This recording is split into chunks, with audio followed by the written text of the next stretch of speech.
சற்றுமுன் வெளியான தகவல். எந்த அடமானமும் இல்லாமல் ரூபாய் 50,000 வரை கடன் வழங்கும் திட்டம்.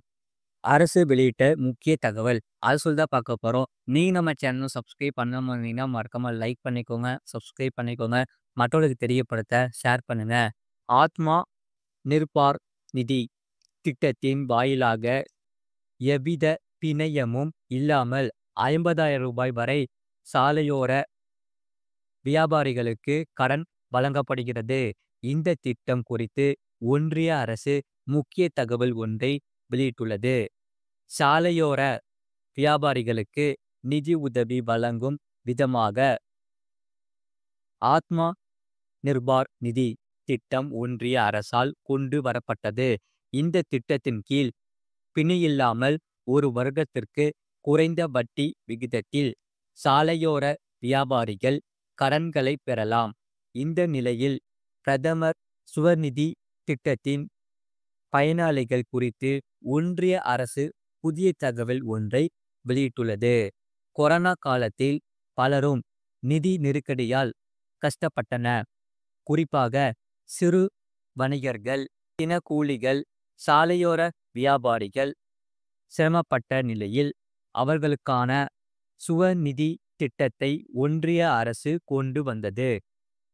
பிணை இல்லாத கடன் இந்த திட்டத்தின் வாயிலாக வழங்கப்படுகிறது. கோவிட் தொற்றால் முடக்கிய வியாபாரத்தை மீண்டும் துவங்குவதை நோக்கமாக கொண்டு சுவநிதி திட்டம் கொண்டு வரப்பட்டது. இந்நிலையில் மக்களவையில் திமுக எம்பி கனிமொழி கருணாநிதி பிரதம சாலையோர வியாபாரிகளுக்கான ஆத்மா நிர்பர் திட்டம் குறித்து கேள்வி எழுப்பினார். இந்த திட்டத்தின் தமிழ்நாட்டை சார்ந்த பயனாளிகள் எத்தனை பேர்? திட்டம் துவங்கப்பட்டதில் இருந்து அரசு ஒதுக்கிய நிதியின் விவரங்கள் மாநில, யூனியன் பிரதேச வாரியாக என்ன?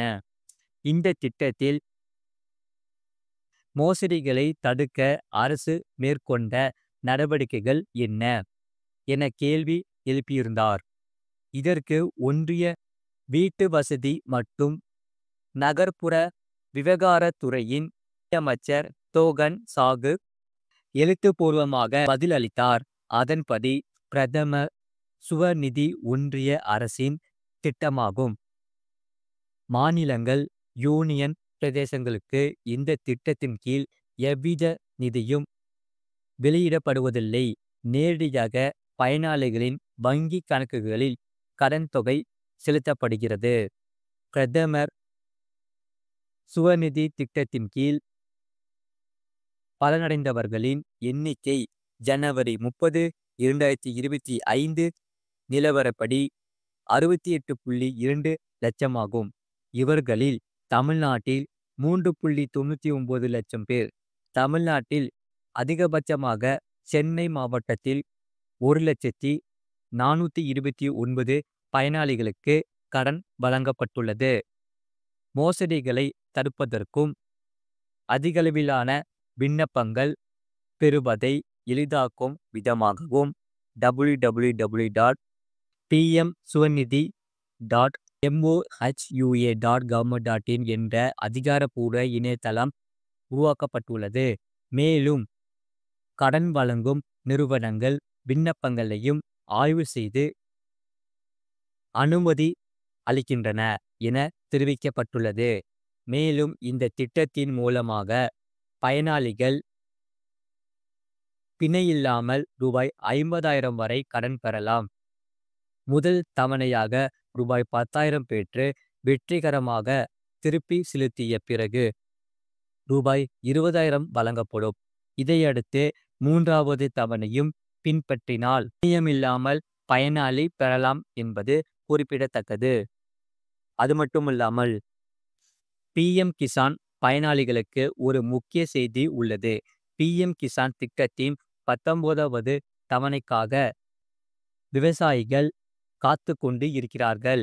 பிரதமர் மந்திரி கிசான் சம்மான் நிதி யோஜனாவின் 19வது தவணை தகுதியுள்ள விவசாயிகளுக்கு பிப்ரவரி 2025 இறுதிக்குள் வழங்கப்படும் என்று மத்திய வேளாண் அமைச்சர் சிவராஜ் சிங் சவுகான் உறுதிப்படுத்தியுள்ளார். பிரதமர் நரேந்திர மோடி பிப்ரவரி 24 அன்று பீகாருக்கு வருகை தரவுள்ளார் என்றும், அப்போது அவர் தனிப்பட்ட முறையில் இந்த நிதியை வெளியிடுவார் என்றும் ஊடக அறிக்கைகள் தெரிவிக்கின்றன. அங்கு பிரதமர் விவசாய திட்டங்களும் பங்கேற்று பல்வேறு மாநில மேம்பாட்டு முயற்சிகளை தொடக்கி வைப்பார் என்று கூறப்படுகிறது. பிரதமர் கிசான் திட்டத்தின் கீழ் சலுகைகளை பெற விவசாயிகள் சில விஷயங்களில் முக்கிய கவனம் செலுத்த வேண்டும். அதில் முக்கியமான ஒன்று EKYC செயல்முறையை முடிப்பது. இதன் மூலம் தவணை தொகை நேரடியாக அவர்களின் ஆதார் இணைக்கப்பட்ட வங்கி கணக்குகளை சென்றடைவதை உறுதி செய்யலாம். இது மோசடியான கோரிக்கைகளை தடுக்க உதவுகிறது. விவசாயிகள் தங்கள் EKYCயை 3 முறைகளை பயன்படுத்தி செய்து முடிக்கலாம். முதலாவது OTP அடிப்படையிலான EKYC. இது PM கிசான் போர்ட்டல் மற்றும் மொபைல் செயலியின் கிடைக்கும். இரண்டாவது பயோமெட்ரிக் அடிப்படையிலான EKYC. இதை பொது சேவை மையங்கள் CSCகள் மற்றும் மாநில சேவை மையங்களில் SSKகள் செய்யலாம். மூன்றாவதாக முக அங்கீகாரம் அடிப்படையிலான EKYC.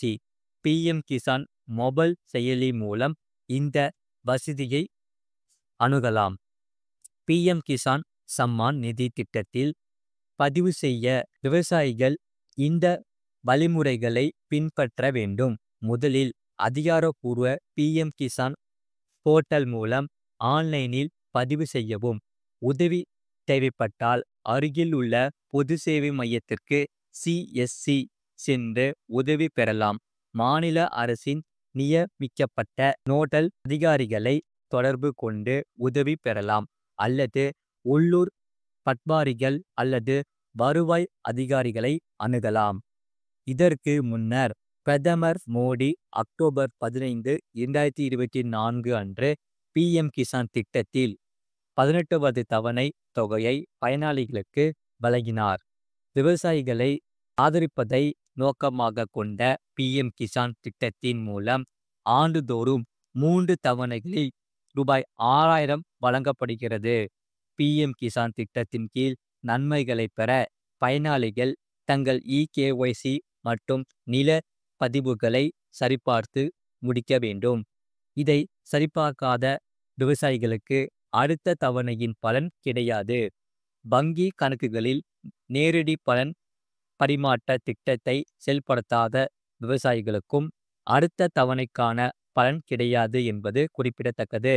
PM கிசான் திட்டத்தின் அடுத்த தவணையை பெற விவசாயிகள் ஆதார் அட்டையுடன் வங்கி கணக்கை இணைக்கும் செயல்முறையை விரைவாக செய்து முடிக்க வேண்டும்.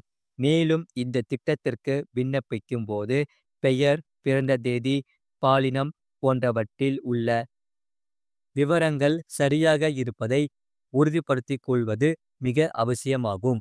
இதுபோன்ற செய்திகளை உடனுக்குடன் அறிந்து கொள்ள மறக்காம சேனலை சப்ஸ்கிரைப் செய்யுங்கள். மற்றவர்களுக்கு தெரியப்படுத்த ஷேர் செய்யுங்கள்.